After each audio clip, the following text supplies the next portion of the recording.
தமிழ் சொந்தங்கள் அனைவருக்கும் வணக்கம். இன்றைய காணொளியில் நம்ம பார்க்க போகிறது திராவிட மொழிகளில் வட திராவிட மொழிகளினுடைய வினாவிடைகளை பார்க்கலாம்.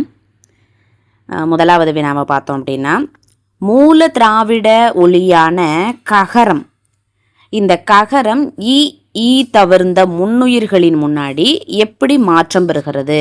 மூல திராவிட ஒலியான ககர மொழி ஈ தவிர்ந்த முன்னுயிர்களின் முன் எவ்வாறு மாறுகிறது வட திராவிட மொழிகளில்? க ஒலி ஹகரமாக மாறுது, க ஒலி ஹாவாக மாறுது. க ஒலி ஹ ஒலியாக மாறக்கூடிய இந்த மாற்றம் எவ்வாறு அழைக்கப்படுகிறது அப்படின்னா உரசொலியாதல் அப்படின்னு அழைக்கப்படுது. வடதிராவிட மொழிகளில் க ஒலி ஹேவாக மாறுது, அது உரசொலியாதல் அப்படின்னு அழைக்கப்படுது. மொழி முதலில் இடம்பெறக்கூடிய மூல திராவிட ஒலியான இந்த வகரம் எவ்வாறு மாறுகிறது அப்படின்னு பார்த்தோம்னா பி ஒலியாக மாறுகிறது. தமிழில் பார்த்திங்கன்னா வி அப்படின்னு இருக்குது, வாய் அப்படின்னு இருக்குது. குரூக் மொழியில் அது வ ஒலி தான் பியாக மாறுதுல்ல, ஸோ பாய் அப்படின்னு சொல்ல பியாக மாறிடுது. பிராகுயில் பா அப்படின்னு இருக்குது. மொழி முதலில் வரக்கூடிய இந்த சகரம், இந்த சகர ஒலி உ ஏ ஊ ஏ ஆகிய உயிர்களுக்கு முன்னாடி எப்படி மாறுதுன்னா ககரமாக மாறுது. ககரம் ஹகரமாக மாறுதுன்னு பார்த்தோம். சகரம் ககரமாக மாறுது. ஊனா ஏனா ஊன்னா ஏன்னா. தமிழில் சுடு அப்படின்னு இருக்கிறது. குரூக் மால்தோவில் பார்த்தீங்கன்னா அந்த சூனா காவாக மாறுது. சூ என்பது சகரம் ககரமாக மாறிடுது. குரூக் மால்தோ மொழிகளில் அதாவது பாருங்கள், தன்மை ஒருமை முன்னிலை ஒருமை மூவிடப் பெயர்களில் வேற்றுமை ஏற்கக்கூடிய வடிவங்கள் குரூக் மால்தோ மொழிகளில் எந்த வடிவத்தில் உள்ளதுன்னா 4ஆம் வேற்றுமை வடிவங்களில் உள்ளது. இறந்த கால இடைநிலை அப்படிங்கிறது இக், எதிர்கால இடைநிலை அப்படிங்கிறது ஓ அப்படின்னு சொல்லப்படுது.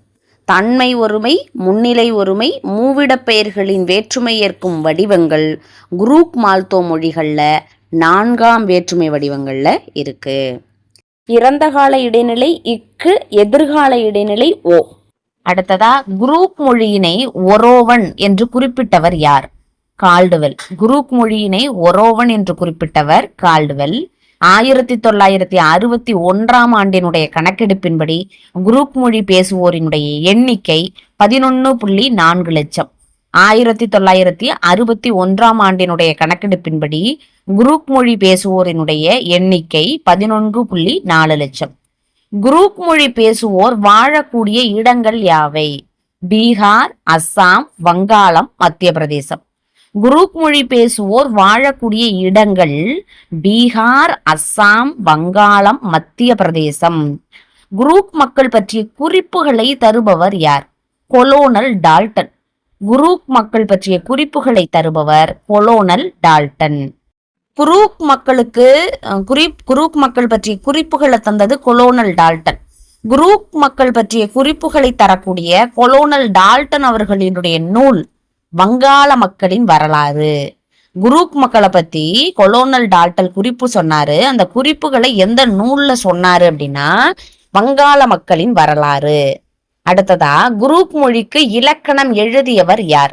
குரூக் மொழிக்கு இலக்கணம் எழுதினது பட்சச், டி பட்சச். பட்டுன்னு எழுதிடுறாரு குரூக் மொழிக்கு பட்சச். குரூக் மொழிக்கு இலக்கணமும் அகராதியும் தந்தவர் யார்? குரூக் மொழிக்கு இலக்கணமும் அகராதியும் தந்தது ஏ கிரிக் நாட். அகராதியும் இலக்கணமும் தந்தது யாருன்னா ஏ கிரிக் நாட் குரூக் மொழி. குரூக் மொழிக்கு அகராதி மட்டும், அகராதியை தந்தவர்கள் அப்படின்னு சொல்லும் பொழுது ஃப்ரென்ஹான், சிபி லெசஸ். குரூக் மொழிக்கு அகராதியை தந்தது ஃப்ரென்ஹான், சிபி லெசஸ். குரூக் மக்களுக்கும் மால்தோ மக்களுக்கும் தொடர்புள்ளதாக கூறுபவர் யார்? குரூக் மக்களுக்கும் மால்தோ மக்களுக்கும் தொடர்பு இருக்கு அப்படின்னு சொன்னது கால்டுவெல். அடுத்ததா மால்தோ என்னும் சொல் எதன் அடியாக பிறந்தது என்று குறிப்பிடப்படுகிறது? மாலர். மால்தோ என்னும் சொல் மாலர் என்பதன் அடியாக பிறந்தது. மாலர் என்பதன் பொருள் யாது? மலை மனிதர்கள். மாலர் என்பதன் பொருள் மலை மனிதர்கள். மால்தோ மொழிக்கு என்ன வளம் கிடையாது, அதாவது மால்தோ மொழிக்கு இலக்கிய வளம் கிடையாதுங்கிறத நம்ம நினைவுக்கு வச்சுக்கணும். மால்தோ மொழியில் பல இலக்கியங்களை படைத்தவர்கள் யார்? கிறிஸ்தவர்கள் என்ன பண்றாங்க, இலக்கிய வளமே இல்லைன்னாலும் கூட பல இலக்கியங்களை அவங்க அந்த மொழிக்கு படைக்கிறாங்களாம், மால்தோ மொழிக்கு. மால்தோ மொழியினுடைய உயிரொலிகளில் குறில் நெடில் வேறுபாடு எதற்கு அடிப்படையாக அமைகிறது? பொருள் மாற்றத்திற்கு அடிப்படையாக அமைகிறது. மால்தோ மொழியினுடைய உயிரொலிகள்ல குறில் நெடில் வேறுபாடு எதற்கு ரொம்ப அடிப்படையாக இருக்கிறதுனா பொருள் மாற்றத்தை தெரிஞ்சுக்கிறதுக்கு அடிப்படையா இருக்கு. மால்தோ மொழியின் உயிரொலிகள் எந்த இடங்களில் இடம்பெறுகின்றன? சொற்களினுடைய எல்லா இடங்கள்லையுமே இந்த உயிரொலி அப்படிங்கிறது இருக்கு. அடுத்ததா மால்தோ மொழியில நெடில் ஒலிகள் எங்கு இடம்பெறுவதில்லை? மொழியின் இறுதியில் இடம்பெறுவதில்லை. இப்ப மால்தோ மொழியில பாத்தீங்கன்னா உயிரொலிகள் இருக்கும் அப்படின்னு சொன்னோம். ஆனா நெடில் உயிரொலிகள் எங்க இருக்காது அப்படின்னா மொழியோட இறுதியில இருக்காது. மால்தோ மொழியில் காணப்படக்கூடிய மெய்யொலிகளின் வகை: தடையொலி, உரசொலி, மூக்கொலி, வருடொலி, அது பிரிவழி உயிர். அதுல கொடுத்திருக்கிறது பிரிவழி ஒலிகள். ஆடொலிகள், இடை உயிர்கள், இதெல்லாம் இருக்கு. இந்த மெய்யொலிகள் பார்த்தீங்கன்னா 7 கூறாக வகைப்படுத்தப்படுகிறது.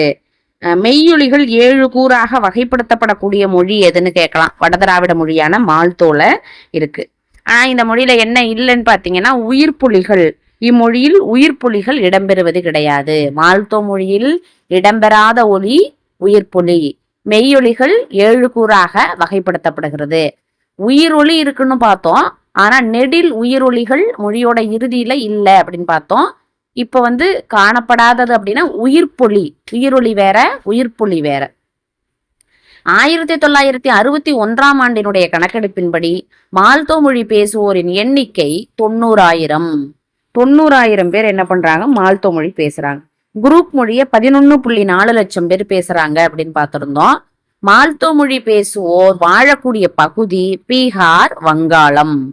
மால்தோ மொழி பேசக்கூடியவங்க பகுதி பீகார், வங்காளம். குரூப் மொழியும் பாத்தீங்க அப்படின்னா பீகார், அஸ்ஸாம், வங்காளம், மத்திய பிரதேசம் சொல்லியிருந்தோம். அடுத்ததா பிராகுயி மொழியை பத்தி அப்படின்னு சொல்லும் போது, பிராகுயி மொழி வட திராவிட உட்பிரிவை சார்ந்தது என்பதை பேராசிரியர் எமனோ எப்போது விளக்கினார்? 1962 தான் பேராசிரியர் எமனோ என்ன பண்றாரு அப்படின்னா வட திராவிட மொழியினுடைய உட்பிரிவை சார்ந்தது இந்த பிராகுயி அப்படின்னு சொன்னாங்க. ஏன் அப்படி சொன்னாங்க அப்படின்னு பாத்தீங்கன்னா, இந்த பிராகுயி மொழியை கால்டுவெல் சொல்றாரு இது பலூச்சிஸ்தான் பகுதியில பேசப்படக்கூடிய ஒரு மொழி அப்படின்னு சொன்னாலும் அதை திராவிட குடும்பத்துல அவங்க இணைத்து விரிவாக ஆராயல. கால்டுவெல் சொல்றாரு பிராகுயி மொழி பலூச்சிஸ்தான் பகுதியில பேசப்படுது அப்படின்னு, ஆனா அதை விரிவா ஆராய்ச்சி பண்ணல. அதுக்கப்புறம் பாத்தீங்க அப்படின்னா டென்னிஸ் டிஎஸ் பிரே அப்படிங்கிறவர் தான் என்ன பண்ணுவாரு, இந்த பிராகுயி மொழிய திராவிட குடும்பத்தை சார்ந்த ஒரு மொழிதான் அப்படின்னு அவரு சொல்லுவார், டிஎஸ் பிரே சொல்லுவார்.